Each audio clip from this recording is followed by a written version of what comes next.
একদিন মারিয়াম আলাইহিস সালাম পর্দার আড়ালে কাজ করছিলেন।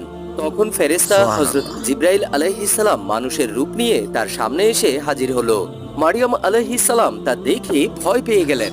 ফেরেশতা বলল, মারিয়াম, তুমি ভয় পেও না, আমি ৮-১০টা মানুষের মতো কোনো সাধারণ মানুষ নই।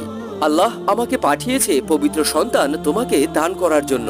মারিয়াম আলাইহিস সালাম বললেন, আমার কিভাবে সন্তান হবে? আমি তো কুমারী নারী। ফেরেশতা বলল, এটা একমাত্র আল্লাহর পক্ষে সম্ভব।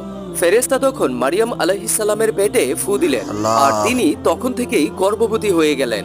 বাচ্চা জন্ম হওয়ার পর যখন তিনি কোলে নিয়ে ঘুরছিলেন, তখন এলাকার মানুষ তাকে জিজ্ঞাসা করলো, মারিয়াম, তুমি বাচ্চা পেলে কোথায়? তোমার তো বিয়ে হয়নি। এমন নানান কথাবার্তা এলাকার মানুষগুলো বলতে লাগলো।